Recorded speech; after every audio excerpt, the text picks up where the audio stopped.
సమాజాన్ని పరిశీలించకుండా, ప్రకృతిని అర్థం చేసుకోకుండా, మనిషిని చదవకుండా, సృష్టిని పరిశీలించకుండా ఎవరు రచయిత కాలేరు, దర్శకుడు కాలేరు, నటుడు కాలేరు.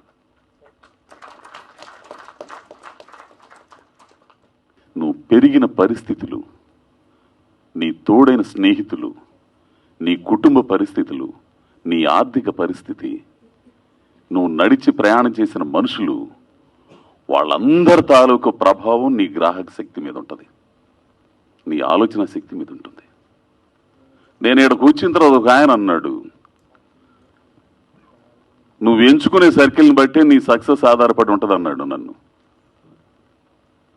ఒక హంబక్ సర్కిల్ తోడైందనుకో, మనకు తెలియకుండా పెద్ద హంబక్ అయిపోయి తీరా వెనక్కి తిరిగి చూసుకుంటే చీకటి మిగిలింది. అట్లా నువ్వు ప్రయాణం చేసే మనుషులు ఉంటారు చూసావు, వాళ్ళని బట్టే నీ ఆలోచన ధోరణి ఉంటుంది.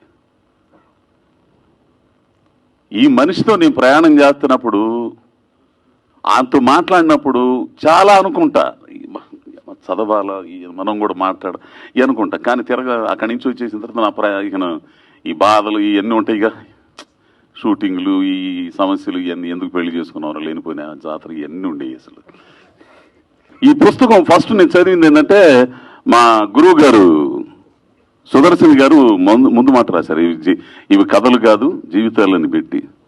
ఓహో ఈ అబ్బు అని చెప్పి చూస్తే చదవాలనిపించాలండి. ముందు మాట రాస్తే లోనకి వెళ్ళి కథలు చదవాలనిపించాలి.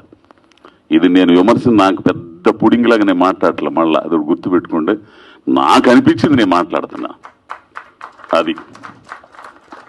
కాబట్టి చదవండి స్వామి, పిల్లకాయల చేత చదివించండి, తెలుగును కాపాడుకుందాం, కథలను కాపాడుకుందాం.